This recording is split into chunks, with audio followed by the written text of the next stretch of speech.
Shalom, soyez tous salués dans le puissant nom de notre Seigneur Jésus. Comme je le dis toujours, c'est le nom qui a été donné au-dessus de tout nom. Et si vous ne croyez pas en Jésus, vous ne pouvez être sauvés. Si vous ne croyez pas en Jésus, si vous n'avez pas cru en Jésus, ce n'est pas aussi de votre faute. Alors si vous ne croyez pas en Jésus, ça veut dire que c'est comme ça que les choses doivent se faire. Puisque nous avons été sémences, soit de la perdition, soit de Dieu avant la fondation du monde. Dieu dit qu'avant la fondation du monde, il nous connaissait dans le sein maternel. Avant qu'il nous forme dans le sein maternel, il nous connaissait déjà, il nous avait déjà établi. Alors, voilà pourquoi je ne suis pas fâché et je ne serai jamais fâché contre les personnes qui viennent s'opposer à ce que je dis. Moi, j'apporte seulement la vérité et la lumière de Christ. Je ne parle pas de moi-même, je parle au nom de Jésus. Celui qui a reçu le nom au-dessus de tout nom. Et le nom qui fait plier les chines à n'importe quel être vivant sur la terre, dans l'univers. Le nom de Jésus est le nom qui a été donné au-dessus de tout nom. Et c'est le nom qui chasse les démons. Vous ne verrez jamais un vrai chrétien lier un démon. Vous ne verrez jamais un vrai chrétien taillader un démon. Vous ne verrez jamais un vrai chrétien piler ou bien emprisonner ou bien tuer. Un vrai chrétien ne taillade pas les démons. Il ne lie pas les démons. Liez-les, ça n'existe pas. Tuez-les, ou tailladez-les, ça n'existe pas. Un vrai chrétien chasse les démons au nom de Jésus. Alors si tu es chrétien, tu ne peux que chasser les démons au nom de Jésus-Christ. C'est le seul nom qui a été donné pour chasser les démons. Et c'est le seul nom avec lequel nous pouvons marcher et être fiers d'être que oui, nous représentons Jésus, nous représentons le Dieu Tout-Puissant. Nous portons le nom de Dieu. Quand nous acceptons Jésus et nous prenons le baptême, nous devenons sémences de Dieu, spirituelles, véritables sémences de Dieu. Parce que nous avons reçu la nouvelle naissance qui est d'eau et d'esprit. Alors si quelqu'un ne connaît pas ces choses-là, je suis désolé, vous n'êtes pas sauvé. Et si vous ne croyez pas à ce que je dis, vous ne seriez pas sauvé aussi. C'est bien dommage. Mais je lance un avis. Vraiment, c'est un ultimatum à toutes les personnes qui viennent à la contradiction de ce que j'ai dit, de m'apporter toujours la contradiction de ce que j'ai dit. Est-ce que ce que je dis, ce que je dénonce, est-ce que c'est faux? Est-ce que c'est faux que le prophète Mohammed a couché un bébé de 6 ans? Est-ce que c'est faux? Est-ce que c'est faux que ce bâtard a sorti un verset qui dit, une sourate qui dit que la femme qui lui réserve ce qui est entre ses jambes et ce qui est dans sa bouche, la langue et les lèvres, pour qu'il puisse sucer et la taper, il lui réserve le paradis. Est-ce que ce n'est pas écrit? Si ce n'est pas écrit, apportez-moi la contradiction. Est-ce que ce n'est pas écrit que le prophète, votre prophète, l'apôtre de Allah, se balada avec des habits recouverts de sperme? Est-ce que ce n'est pas écrit? Est-ce que ce n'est pas écrit que votre prophète a dit qu'un homme, quand il vient chez vous, un étranger, si vous l'offrez hospitalité, la femme, pour que l'homme n'ait pas l'envie de coucher avec elle, qu'elle lui donne son sein 10 fois par jour? Est-ce que ce n'est pas écrit? Aïcha elle-même, que vous appelez la mère de Coran, donnait son sein aux jeunes garçons qui venaient, elle les allaitait. Et elle avait une obligation, elle disait toujours aux gens, allez d'abord vous faire allaiter par une autre. Ça veut dire que quand tu viens pour te faire allaiter par elle, elle t'envoie d'abord chez une autre. Celle-là doit t'allaiter 10 fois. Et quand elle a fini, maintenant elle peut t'allaiter. Aïcha, avant 18 ans, elle allaitait les garçons, les hommes. Elle était la femme du prophète soi-disant de Allah. De là, il Allah, Allah, Mohammed, Rasoul, Allah. Il n'y a de Dieu que Dieu qui est Allah. Et son seul prophète, c'est Mohammed. Et c'est vrai, parce qu'il n'y a pas eu un autre prophète qui est venu avec une révélation qui corrobore bien, qui vient dire que oui, ce qu'il dit était vrai. Nous croyons en Jésus. Parce que Jésus est l'accomplissement de tout ce qui avait été dit par les autres prophètes. Jésus est venu juste accomplir ce que les autres prophètes avaient dit avant lui. Il n'a rien ajouté. Mais il est venu perfectionner la vie du chrétien. Il est venu mourir en même temps à la croix pour nous permettre d'être sauvés parce qu'il sait, et il savait depuis la fondation du monde que ce n'est pas les œuvres qui peuvent sauver un homme. Et aucun homme sur la terre n'a été sauvé par les œuvres. Voilà pourquoi Jésus est venu mourir sur la croix. Celui qui croit en lui est sauvé. Maintenant, vous dites que non, Mohammed est venu. C'est le sceau des prophètes. Le sceau des prophètes. Alors nous allons voir sa vie. Pourquoi n'avez-vous pas mis sa vie dans le Coran? Pourquoi dans Al-Coran, il n'y a pas la vie de Mohammed? Son vrai nom, ce n'est pas Mohammed. Son nom, c'est Al-Qasim. C'est Al-Qasim, son nom, ce n'est pas Mohammed. Vous lui avez donné ce nom de Mohammed qu'il revête. Mais le nom de Jésus a été donné avant même sa naissance.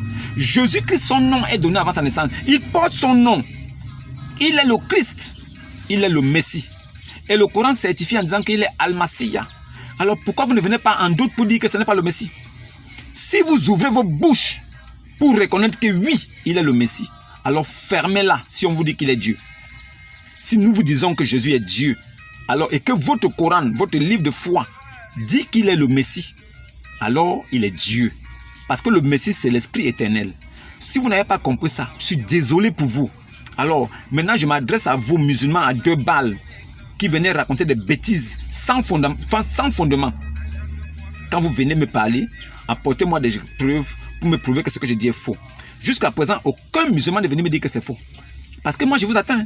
Vous venez seulement avec une vilaine façon de parler, avec votre faux français. Moi, je ne discute pas ça.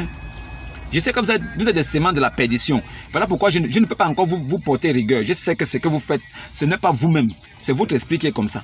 C'est votre nature. Vous êtes des ânes sauvages comme votre papa. Voilà, donc moi, ça ne m'étonne pas. Mais je vous dis une chose. Ce que je dis est fondé.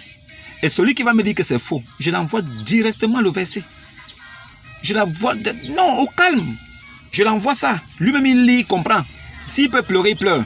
Parce que votre Dieu qui est Allah, lui, il prie si un autre Dieu. Il prie si un autre Seigneur. Comment Dieu peut prier si un autre Seigneur?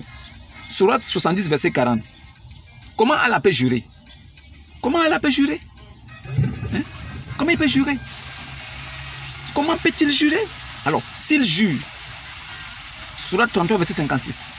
Donc, mélangez les 2 sourates là. Allez regarder. Moi-même, j'ai inversé ça comme ça. C'est pour vous permettre de travailler votre cerveau. Vous avez un truc que vous appelez Al-Furqan. Je veux que votre Al-Furqan travaille. Donc, votre faculté intellectuelle, comme vous pensez très intelligent là, il faut que ça travaille. Alors, allez-y regarder la sourate 33, verset 56 et la sourate 70, verset 40. Vous allez voir ça clairement. Et allez aussi voir la sourate 69, verset 42. Vous verrez que Allah, c'est un homme et c'est le tibia. C'est son tibia qui est reconnu par les musulmans. Au jour dernier, au jour de la résurrection, les musulmans ne reconnaîtront pas le visage de Allah, mais ils vont plutôt reconnaître son tibia, sa jambe. Est-ce que vous réfléchissez bien? Votre Dieu, vous ne reconnaissez pas son visage, mais c'est sa jambe que vous reconnaissez. Il faut réfléchir. Et maintenant, celui qui est venu de sa part, celui qui est venu disant qu'il vient de la part de Dieu, regardez le comportement, regardez les attitudes. C'est en ça que vous pouvez savoir s'il est vraiment un véritable, authentique serviteur de Dieu. Lui là, ce n'est pas Dieu qui l'a envoyé. Allah n'est pas Dieu. Parce que si Allah était Dieu, alors il n'aurait pas fait tout ce qu'il a fait. Non. Parce que Dieu ne peut pas permettre à un homme de faire un mariage temporaire. Ça veut dire que de donner ses biens à une femme et de la baiser. Pour du sexe. Ça veut dire que tu payes une femme. Tu payes la conscience. Tu payes l'intégrité physique d'une femme avec un bien matériel pour pouvoir user de son corps comme un objet sexuel. Alors votre prophète a dit, une femme qui met du parfum et qui passe entre 2 hommes, c'est une prostituée. Donc si votre mère a déjà mis du parfum, elle est passée devant vous et que vous étiez avec votre ami, c'est une prostituée. Votre ami devrait la taper. Votre ami doit la taper parce que c'est une prostituée. Votre prophète lui-même, il a dit, il y a 2 choses sur la terre qui ont marqué son existence. Il ne pourra jamais oublier ça. Il y a le sexe, la femme et le sexe et le parfum. Votre prophète, il a dit, il y a 2 choses qui ont marqué son existence au point où il ne peut jamais oublier ces choses-là. La femme et le sexe. La femme et son sexe. Et le parfum. Donc lui-même, il mettait des parfums. Mais comment il peut dire que le parfum, quand une femme met du parfum, c'est une prostituée? Comment il peut dire ça? Et vous êtes là, dans une région pareille. Vous ne connaissez pas ces choses. Moi, je vous apporte la lumière de ces choses pour que vous compreniez. Alors, ne venez pas me blâmer. Blâmez votre livre. Ne me blâmez pas. Ce n'est pas moi qui ai écrit le Coran. Ce n'est pas moi qui ai écrit les hadiths. Saïd Aboukari, ce n'est pas moi qui l'ai écrit. Ce n'est pas moi qui ai écrit Saïd Muslim. Ce n'est pas moi. La Sunna, ce n'est pas moi. Les livres de l'Arabie Saoudite, où on parlait d'Aïcha, on parlait de Moumar, on parle de tous ces gens, de Ibn Kathir, des gens avec qui il a marché, qui connaît, qui ont raconté sa vie. Ce n'est pas moi qui ai écrit ça. Donc ne venez pas me tenir rigueur si moi j'ai dit des choses que vous ne voulez pas que les gens sachent. Moi je suis là pour dire des choses que vous cachez. Je suis là pour révéler au monde les choses que vous ne voulez pas que les gens sachent. C'est mon travail. Je suis là pour informer les musulmans que vous avez tenus captifs dans vos religions et qui ne connaissent pas ces choses-là. Moi je les informe. S'ils sont intelligents, ils n'ont qu'à aller vérifier. Ils verront que j'ai dit la vérité. C'est ce que moi j'ai fait. Moi je les apporte la vérité. Je veux qu'ils se réveillent. Et quand ils vont se réveiller, ils vont se poser des questions. À partir de là, ils pourront sortir de là. Tranquillement, ils vont sortir. Je n'ai pas besoin de faire des efforts. Tout ce que moi je veux seulement, c'est de stimuler leur cerveau. Stimuler leur matière grise pour qu'ils commencent à réfléchir. Comment Allah peut-il créer à partir d'une goutte de sperme éjaculée? Comment Dieu peut créer Adam à partir d'une goutte de sperme éjaculée? Alors la question qui est posée, c'est que qui a d'abord créé cette goutte de sperme? Parce que créer veut dire amener à l'existence ce qui n'existe pas. Alors, si tu prends déjà ce qui existe déjà pour dire que tu crées, non, tu formes. En ce moment, c'est la formation, c'est la procréation. Ça veut dire que ça veut dire que tu prends déjà quelque chose qui a été créé avant de créer encore autre chose. C'est la procréation. Ou bien c'est la formation. Allah ne sait même pas, ça veut dire qu'il ne connaît même pas la langue française. Allah ne sait pas que quand on prend une matière, on parle de former. Parce que créer, c'est amener à l'existence ce qui n'existe pas. On tire du néant. Alors Allah ne connaît pas ces choses. C'est moi qui dois encore venir prendre le Coran pour pouvoir expliquer ça. Est-ce que c'est normal? Et cette goutte de sperme là, qui l'a éjaculée? Allah était avec qui? Au jour de l'éjaculation. Et cette goutte de sperme est tombée où? Regardez comment Allah a dit qu'il a formé l'homme. Il faut regarder la formation de Allah. Allah a dit qu'il a d'abord formé les os avant de recouvrir ça de chair. Non, vous-même, si vous avez fait un peu d'études, même jusqu'en 6e, imaginez un peu. Allah a dit qu'il a formé d'abord les os avant de former la chair. Mais ce n'est pas possible. Il ne peut pas être Dieu. Ce n'est pas possible. Et ils vont se prosterner vers la Kaaba. Ils se prosternent vers le soleil. Mais sinon, ce n'est pas le soleil qui calcule. Ils se prosternent vers la tombe de leur prophète qui est mort, qui est dans la Kaaba à la Mecque. C'est pas là-bas qu'ils se prosternent. Voilà pourquoi leur Dieu a dit que dans la sourate 33, verset 5 à 6, il dit, certes, Allah et ses anges, ils prient sur le prophète. Oh, vous qui croyez aussi, vous les musulmans qui êtes soumis, qui croyez aussi, priez sur lui et adressez-lui vos salutations. Moi, je me pose bien la question, comment Allah va prier sur un homme? Créature éphémère, mortelle. Allah va prier sur lui pour quelle base? Sur quelle base? Pourquoi? Et il demande aussi aux musulmans, ceux qui sont soumis de force, qui ne connaissent même pas le Coran, qu'il les demande aussi de prier sur le prophète. Pourquoi? Adresser les salutations à un mort. Quelqu'un qui est mort, si on lui adresse des salutations et qu'il est vivant, alors Allah aurait bien fait de l'élever au ciel.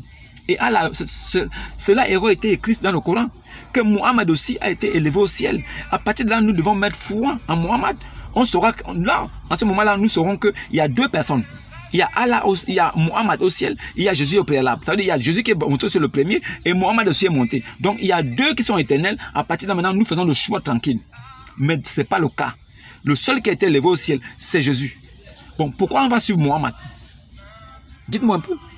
Vous le suivez sur quelle base? Et lui-même, Muhammad, il a reconnu que son âme va reposer entre les mains de Issa, fils de Mariam, qui reviendra assurément pour juger la terre. Bon, si lui-même il a mis foi dans ça, comment est-ce que vous voulez que nous, on ne puisse pas mettre foi? Muhammad lui-même nous a montré le chemin. Muhammad nous a montré le chemin. Lui-même, il dit que c'est Jésus qui va venir juger l'univers, qui va venir juger le monde avec justice. Muhammad lui-même, il dit ça. Il dit que son âme va reposer entre les mains de Issa, Yeshua, celui qu'on appelle en arabe Yassou.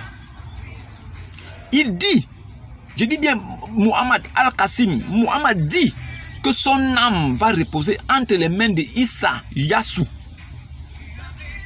qui reviendra juger le monde avec justice. Les musulmans disent que non, Jésus a seulement été envoyé en Israël. Mais pourquoi Muhammad dit que Jésus reviendra juger l'humanité? Donc l'humanité là c'est seulement Israël alors. Muhammad lui-même dit que c'est Issa, Yassou, qui reviendra juger l'humanité avec justice. Et que son âme reposera entre les mains de Yassou. Donc à partir de là nous comprenons que même Muhammad croyait en Jésus. Il sait que la résurrection est possible seulement en Jésus-Christ. Donc, si vous prenez Saïd Al-Bukhari, tome 2, page 3448, vous allez voir, c'est écrit. Lui-même, Muhammad, il reconnaît ça. Alors, pourquoi nous discutons encore? Pourquoi je discute avec vous les musulmans? Pourquoi je discute avec vous? Si vous respectez vraiment Muhammad, parce que c'est Muhammad qui est votre Dieu, si vous le respectez vraiment, alors vous devez croire en ce qu'il a dit. Donc, croyez en Saïd Al-Bukhari. Saïd veut dire authentique. C'est des choses qui sont authentiques, certifiées par tout l'islam, pas des petits musulmans à 2 balles. Donc, si vous croyez vraiment que Mohammed est le prophète de Allah, alors vous devez croire que lui-même, il a dit que son âme va reposer entre les mains de Jésus. Et si son âme repose entre les mains de Jésus, qui est Jésus pour que son âme puisse reposer entre les mains de Jésus? Posez-vous cette question. Et venez me poser des questions, je vais vous éclairer. Croyez en ce que je vous dis. L'islam, c'est la mort. Bon. Aujourd'hui, nous devons parler encore de quelque chose. Le nom de majesté. Merci. Merci l'islam. Merci. Le nous de majesté. Aujourd'hui, je vais vous expliquer le nous de majesté. Tendez bien l'oreille et écoutez attentivement ce que je vais vous dire. Le nous de majesté est utilisé pour des personnes élues. Comprenez bien. Si un président est élu, ça veut dire qu'il est élu pour les intérêts du pays, du peuple, du gouvernement. Alors, quand il parle, il dit, nous ne pouvons pas accepter que ces choses soient faites ainsi. Nous avons pris la résolution de faire ceci. Quand il dit nous, ce nous est utilisé, est appelé un nous de majesté. Qu'est-ce que signifie majesté? C'est un nous ça veut dire que c'est un nous qui renferme dans les propos du président un groupe de personnes derrière lui. En fait, il ne parle pas de lui-même, mais il parle au nom du groupe avec qui il est. Quand ce nous avons créé, ça veut dire que dans la création, il n'était pas seul. Il y a des personnes qui ont participé avec lui. Alors, si les musulmans ramènent ça à un nous de majesté pour montrer sa suprématie, je vous dirai tout de suite qu'un Dieu n'a pas besoin de montrer sa majesté. Un Dieu n'a pas besoin de montrer sa toute-puissance. Un Dieu dit, c'est moi le Dieu tout-puissant. Craignez-moi. Un Dieu dit, je le dis, du soleil levant au soleil couchant, il n'y a point d'autre Dieu que moi. Je suis l'Éternel, le seul. Un Dieu parle comme ça, il dit, je suis. Un Dieu, il dit que c'est lui qui est Dieu. Alors, libre à vous de croire ou de ne pas croire. Ça n'engage que vous. Mais nous avons créé. Nous lui insufflons notre esprit. Nous avons fait. Nous. Et ce nous est devenu un nous de majesté. Je vous dis en même temps que connaissant bien l'islam, c'est une super chérie. Ce nous-là, ce n'est pas un nous de majesté. C'est un nous de banditisme. C'est un nous de banditisme. Allah se réclame d'abord d'être le meilleur des créateurs, le meilleur des héritiers, l'orgueilleux. Allah se réclame d'être le meilleur. S'il se réclame d'être le meilleur, ça veut dire qu'il est en concurrence avec d'autres. Alors, étant en concurrence avec d'autres, Allah est parmi les dieux des musulmans. Ça veut dire que les musulmans ont plusieurs dieux. Et il ne peut pas dire moi parce que les autres vont se fâcher. Alors, il est obligé de dire nous avons. À chaque fois, c'est nous avons. Parce que dans nous là, vous prenez la sourate 9, verset 31, vous verrez que dans nous là, il y a Al-Masiyah. Allah ne crée pas seul. Il crée avec la parole. La parole qui n'a pas été créée. Dans le Coran, il y a 3 choses qui n'ont pas été créées. Allah n'a pas été créé. L'esprit de Allah, qui est l'Esprit Saint, n'a pas été créé. Et la parole de Allah n'ont pas été créées. Les 3 là n'ont pas été créés. Je le répète encore. Dans le Coran, Allah n'a pas été créé. L'Esprit éternel, l'Esprit Saint n'a pas été créé. Et la parole de Allah n'a pas été créée. Donc les 3 êtres là n'ont pas été créés. Alors sur la base de ça, nous considérons quelque chose. Si Allah n'a pas été créé, sa parole n'a pas été créée et son esprit n'a pas été créé, ça veut dire que ces 3 entités n'ont pas été créées. Maintenant, si Jésus qui est Issa et il est la parole de Allah, ça veut dire que c'est avec cette parole-là que Allah a tout créé. Et maintenant, si Issa est vraiment la parole avec laquelle lui, qui est Allah, qui n'a pas été créé, a créé toutes choses. Il a créé toutes choses avec la parole qui n'a pas aussi elle-même été créée. Et l'esprit de Allah qui est en Jésus, elle aussi n'a pas été créée. Alors qui est Jésus? Qui est Jésus? Jésus est celui qui a créé toutes choses. En lui a été créé toutes choses. Jésus-Christ qui est Issa, au lieu de Yassou dans le Coran, il a créé toutes choses. Et dans cette base-là, nous comprenons que le nous qui est utilisé, ce n'est pas un nous de majesté pour mettre seulement en évidence Allah, mais c'est un nous de majesté qui met en évidence la parole qui n'a pas été créée, l'esprit qui n'a pas été créé et Allah qui n'a pas été créé. Ce sont les 3 êtres-là qui forment le nous. Nous avons créé, nous insufflons, nous. C'est parce que toutes ces choses-là sont faites par les 3 personnes. Si une personne quitte, il n'y a plus de création. La création ne peut qu'être faite par les 3 en même temps. Allah pense à quelque chose, sa parole aussi créatrice crée et son esprit maintient tout ça en vie. Donc nous comprenons en même temps que Allah parle de 3 choses. C'est pour ça que la sourate 3 verset 31 est claire.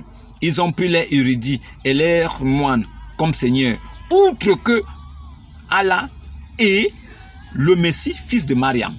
Donc normalement, le Seigneur même c'est le Allah et le Messie. Le Seigneur c'est Allah et le Messie mélangé. Allah et le Messie mélangé. C'est ça qui forme le Seigneur. C'est ça qui forme normalement Allah. Allah, normalement, c'est une invention de Mohammed. Mohammed a inventé cette histoire pour pouvoir pervertir et pour pouvoir jouir de tout ce qu'il avait envie. Il s'est permis de faire des choses atroces sous la couverture de l'islam. Sous la couverture de l'islam, il a fait beaucoup de choses. Aujourd'hui, les petits musulmans à 2 balles parlent du nous de majesté. Vous pensez que c'est en disant nous, qu'on va le respecter. C'est en ce qu'il dit. C'est ce qu'Allah dit qui fait de lui Dieu. C'est ce qu'il dit. Et ce qu'il dit, et c'est ce qu'il dit plus tard, au début et à la fin, qui fait de lui Dieu. Si Allah dit qu'il a créé l'homme d'une goutte de sperme éjaculée, alors nous on se pose des questions. Comment est-ce que Dieu créateur peut créer avec une goutte éjaculée, alors que nous savons au préalable que quand on crée, on ne prend pas une matière. C'est dans les propos de Allah que nous savons qu'il n'est pas Dieu. Il dit qu'il a créé d'une goutte de sperme éjaculée. C'est la formation. Donc il n'est pas créateur. Il se réclame d'être le meilleur des héritiers. Pourquoi? Pourquoi il peut être le meilleur des héritiers? Si c'est lui qui est l'héritier, c'est lui qui est Dieu, pourquoi il va être encore le meilleur? Pourquoi il peut être le meilleur des créateurs s'il est seul? Non, il est en concurrence avec d'autres créateurs. Voilà pourquoi lui, il se réclame d'être le meilleur. Lui, il se réclame seulement d'être le meilleur. Ça ne veut pas dire qu'il est le meilleur. Donc, à partir de ces propos, nous comprenons tout ça. Nous comprenons tout ça clairement et nous pouvons admettre avec certitude que lui, Allah, n'est pas Dieu. C'est dans ses propos que nous savons qu'il n'est pas Dieu. Il dit, c'est moi le créateur, adorez-moi. Tout le monde peut le faire. Mais c'est dans ce que tu diras et ce que tu feras que nous saurons que toi, tu n'es pas Dieu. Alors, ce que Allah a fait nous prouve à suffisance qu'il n'est pas Dieu.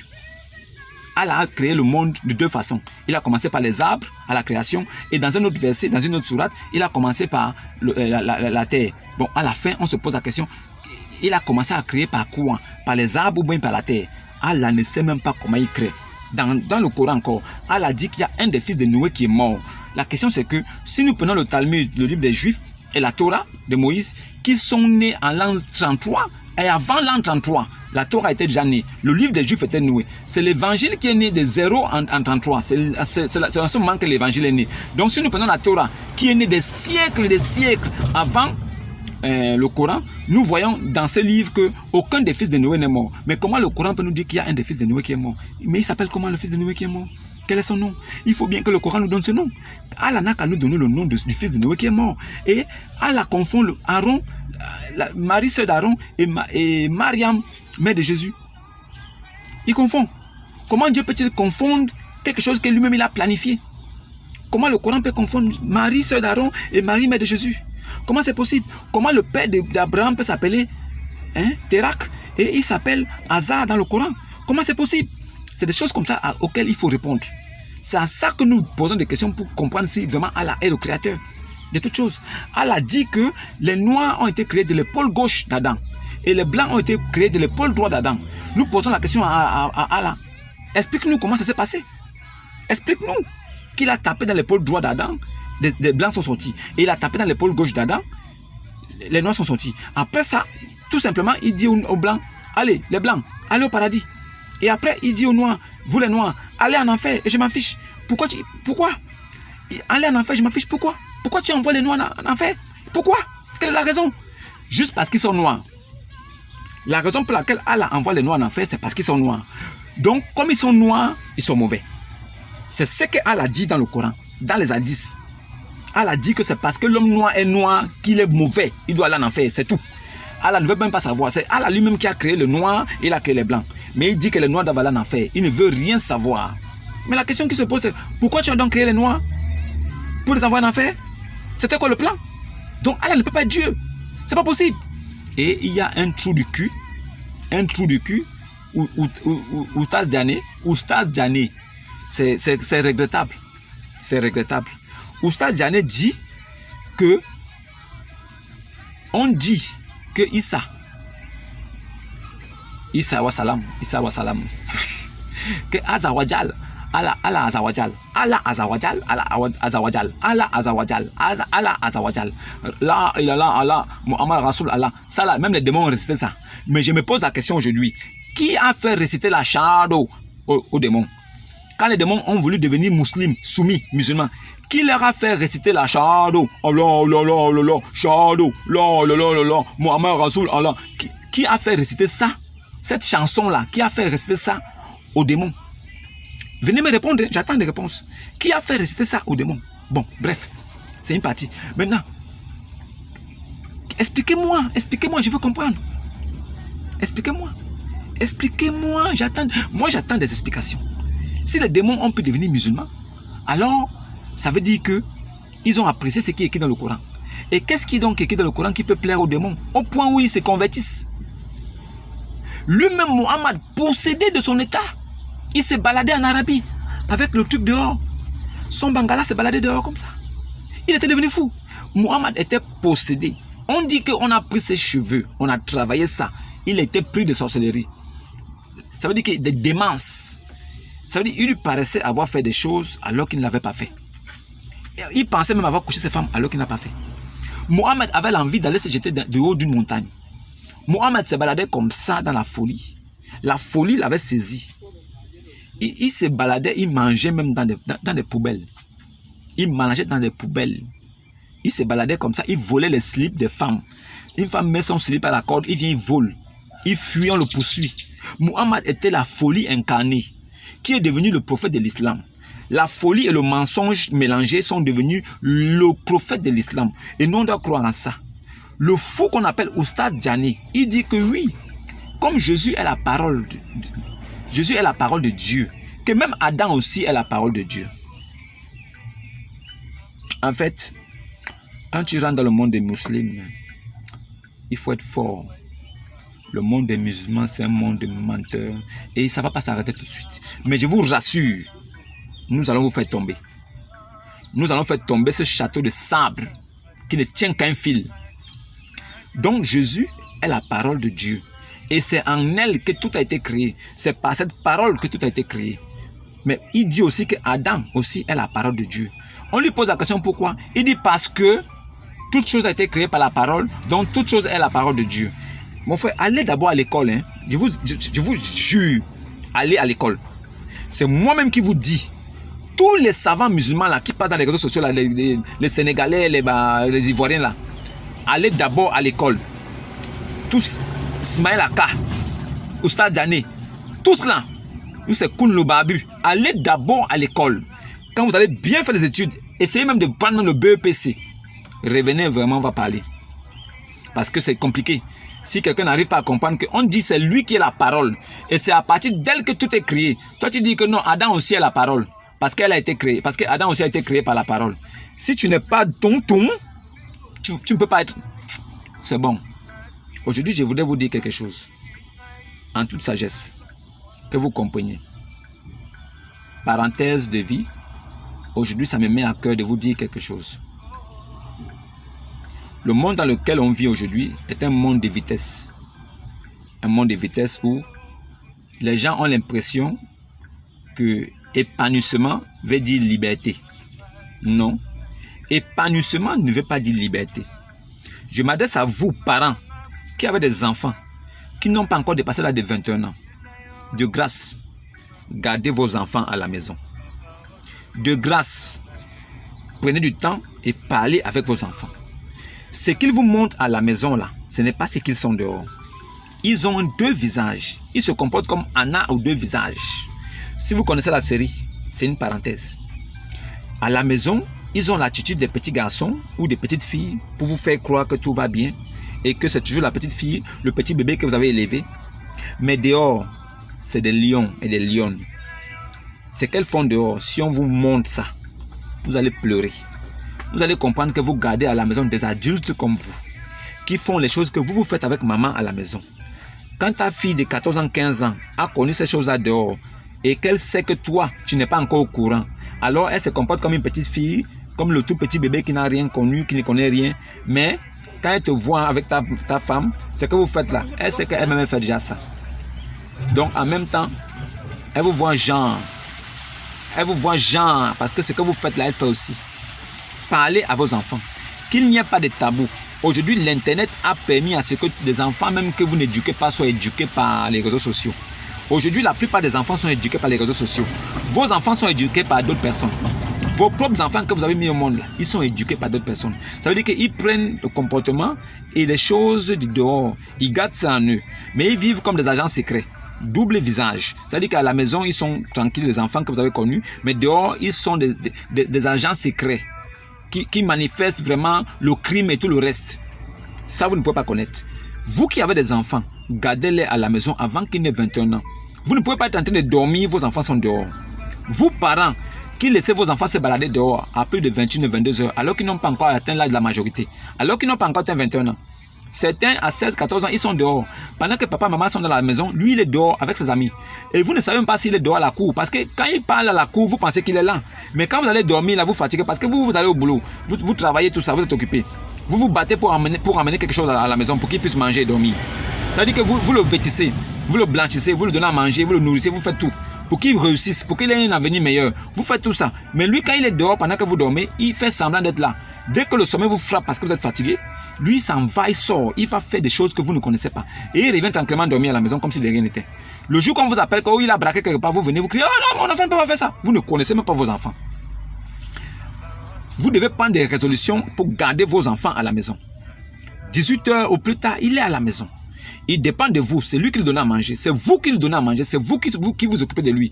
Jusqu'à preuve de contraire, il est sous votre charge. Vous le gardez à la maison. 18 heures au plus tard, il est à la maison. Alors quand il est à la maison, il étudie. Après étudier, il va manger, il mange, il va dormir. Voilà. Mais vous avez l'œil sur lui. 18 heures au plus tard, tout le monde est rentré à la maison. Vous avez le contrôle sur les enfants, vous savez qu'ils sont là. Et vous fermez tranquillement la maison, vous partez dormir avec vos clés. Vous allez dormir tranquillement avec vos clés. Vous savez que tout le monde est dans la maison et personne ne peut sortir. Tant que vous n'avez pas ouvert, personne ne sortira. Et vous les inculquez ça étant petit. Ils grandissent comme ça. Vous allez voir que vous allez former des enfants qui vont bien s'intégrer dans la société. Ils ne seront pas des voleurs, des braqueurs que nous rencontrons partout. Et même s'ils ne réussissent pas dans le côté scolaire, ils peuvent garder-les à la maison et je pense qu'ils auront une éducation qui va les permettre de réussir dans la société et de mieux s'intégrer. Ils ne vous apporteront pas des problèmes qui vont vous donner des AVC, qui vont vous tuer. Mais au moins, ils auront reçu une certaine éducation. Gardez vos enfants à la maison jusqu'à ce qu'ils aient l'âge d'être indépendants. Alors, quand ils ont atteint la majorité, s'ils veulent sortir et aller se balader, avoir la liberté qu'ils veulent, vous pouvez leur donner ça parce qu'ils ont atteint 21 ans. Mais avant ça, gardez vos enfants à la maison. Éduquez-les et fixez des règles pour qu'ils puissent les respecter. Parce que c'est sur les règles, sur la base des règles et des ordonnances que nous devenons des hommes respectables. C'est sur la base des règles et des ordonnances que nous devenons des personnes respectables. Sinon, vous avez échoué. Et je vous rappelle en passant que si vos enfants échouent, c'est vous qui avez échoué. Même si vous allez pointer le doigt pour dire que non, ils n'ont pas compris. Non, c'est vous qui avez échoué. Rappelez-vous bien ces choses-là. Si vos enfants échouent, c'est vous qui avez échoué. Parce que ceux qui sont à la maison là, ce n'est pas ceux qui sont dehors. Alors ravisez-vous et réfléchissez bien. Réfléchissez bien. Faites des réunions, des assises avec vos enfants. Parlez avec eux. Qu'ils soient ouverts et qu'ils vous disent tout. Parlez avec eux. Ne les laissez pas dehors pendant que vous allez dormir. Tant qu'ils n'ont pas encore atteint l'âge de la majorité, c'est vous-même ce sont eux qui doivent même aller en fait, avant que vous ne rentriez à la maison, eux ils doivent être là à la maison. C'est la seule façon que vous avez de pouvoir avoir la même mise sur eux et de les éduquer et de pouvoir faire d'eux des hommes meilleurs pour un avenir meilleur. N'oubliez pas ces choses-là. Mais je ne partirai pas d'ici sans vous dire que l'islam, c'est un filet de démons de l'enfer. L'islam est venu pour pervertir les Écritures. L'islam est venu après la venue du Christ. C'est l'antichrist. Normalement, l'islam est l'antichrist. Celui qui a bien ouvert les yeux, il verra que c'est la vérité. Tout ce qu'ils font, c'est la connerie et la merde. Ils mangent, ils disent qu'ils sont en jeûne. C'est la connerie. Ils prient partout pour montrer à tout le monde entier qu'ils prient. C'est la connerie parce que la prière est un secret entre l'individu, l'humain et la divinité. C'est quelque chose qui doit se faire en secret, pas exposé. Quelqu'un qui expose ça, c'est un menteur. Oustad Diané dit que Adam aussi est la parole de Dieu et que Jésus est la parole de Dieu. Que oui, il reconnaît que Jésus est la parole de Dieu, mais que Adam aussi est la parole de Dieu. On lui pose la question pourquoi, il dit non, parce que Adam aussi a été créé par la parole. Alors, si Adam a été créé par la parole, ça veut dire que c'est la parole là qui a créé Adam, mais la parole elle-même n'a pas été créée. Est-ce qu'il faut être trop intelligent pour comprendre ça? Si Oustad Diané dit ces choses-là et que les gens le suivent, c'est que ces gens-là sont perdus. On ne peut rien faire pour eux. Shalom et à demain. Le pronom personnel du pluriel nous et le pronom personnel singulier je. Donc tout d'abord, n'hésitez pas à mettre en commentaire si vous avez des questions, etc. J'essaierai d'y répondre si je trouve que la question est importante et qu'elle servira à tout le monde. Et donc nous commençons directement. Donc pourquoi Allah utilise à la fois le pronom personnel je et nous dans le Coran? Les termes nahnu ainsi que d'autres termes qui expriment le pluriel sont utilisés par quelqu'un qui s'exprime au nom d'un groupe ou par quelqu'un qui s'estime important. Comme c'est le cas par exemple des rois qui expriment leurs décrets et décisions en disant « Nous avons décrété, nous avons décidé ». Et Allah Azza wa Jal est celui qui mérite la plus grande vénération, car il est Allah le puissant, le majestueux. Donc les tournures de style spécifiques à la langue arabe permettent à la personne qui parle de s'exprimer par l'emploi du pronom non, de majesté, ou par l'emploi de je, ou l'emploi du pronom il. Ces trois tournures de style sont utilisées dans le Coran, car Allah Azza wa Jal s'est adressé aux Arabes dans leur langue. Allah Azza wa Jal, parfois, s'exprime au singulier, parfois au pluriel, en utilisant tantôt son nom, tantôt un pronom. C'est ainsi qu'il dit « Nous t'avons accordé une victoire éclatante », entre autres exemples. Mais il ne s'exprime jamais à l'aide du duel, car le pluriel exprime la grandeur qu'il mérite et peut traduire la signification de ses noms. Quant au duel, il indique un nombre restreint. Or, Allah transcende cela. Donc maintenant, la définition du pronom personnel nous dans le Coran. C'est une caractéristique en fait du style littéraire en arabe, où une personne se désigne en employant le pronom nahnu, c'est-à-dire nous par respect ou glorification. Il peut aussi employer le mot ana, c'est-à-dire je, indiquant une personne, ou à la troisième personne huwa, c'est-à-dire il. Tous ces trois styles sont utilisés dans le Coran, où Allah Azza wa Jal s'adresse aux Arabes dans leur propre langue. Allah Azza wa Jal se réfère parfois à lui-même au singulier, par son nom ou par l'utilisation d'un pronom, et parfois par l'utilisation d'un pluriel, comme c'est le cas dans la phrase « En vérité, nous t'avons accordé une victoire éclatante » Surat Al-Fatih, verset 1. Mais Allah Azza wa Jal ne se désigne jamais en utilisant la forme duel, parce que le pluriel fait référence au respect qu'Allah Azza wa Jal mérite, et peut aussi désigner ses noms et attributs, tandis que le duel évoque un nombre spécifique et rien d'autre, et il est bien au-dessus de cela. Ces mots donc, inna, c'est-à-dire vraiment nous, et nahnu, c'est-à-dire nous, ainsi que d'autres formes de pluriel peuvent être employés par une personne parlant au nom d'un groupe, ou ils peuvent être employés par une seule personne dans le but de marquer le respect ou la glorification, comme cela est fait par certains monarques lorsqu'ils font des déclarations ou émettent des décrets, dans lesquels ils disent « nous avons décidé ». Dans des cas comme celui-là, seulement une personne s'exprime, mais le pluriel est utilisé comme marque de respect, n'est-ce pas? Celui qui me mérite le respect plus que tout autre est Allah Azza wa Jal. Ainsi, quand il dit dans le Coran « inna » et « nahnu », c'est pour le respect et la glorification et non pas pour indiquer la pluralité des nombres. Donc si un ayat du Coran de ce type cause de la confusion, il est essentiel de se référer au ayat clair et sans ambiguïté pour avoir une clarification. Et si un chrétien par exemple utilise ce ayat, en vérité c'est nous qui avons fait descendre le Coran et c'est nous qui en sommes gardiens, Surat Al-Hijj, verset 9, comme preuve d'une pluralité divine, il nous est possible de réfuter cette prétention en citant des ayats aussi clairs et dépourvus d'ambiguïté, tels que « Et votre divinité, c'est une divinité unique. Pas de divinité à part lui, le tout miséricordieux, le très miséricordieux. » Surat Al-Baqarah, verset 163. Et dit « Il est Allah unique. » Surat Al-Ihlas, verset 1. Ainsi que dans d'autres ayats qui ne peuvent être interprétés que d'une seule façon. Par conséquent, cette confusion sera dissipée pour celui qui recherche la vérité. Toutes les fois où Allah Azza wa Jal utilise la forme plurielle en se référant à lui-même, cela est fondé sur le respect et l'honneur qu'il mérite, et sur le grand nombre de ses attributs. J'espère que j'ai pu répondre à votre question et que c'est un peu plus clair. Prenez soin de vous mes chers frères et sœurs, et à très prochainement, Inch'Allah.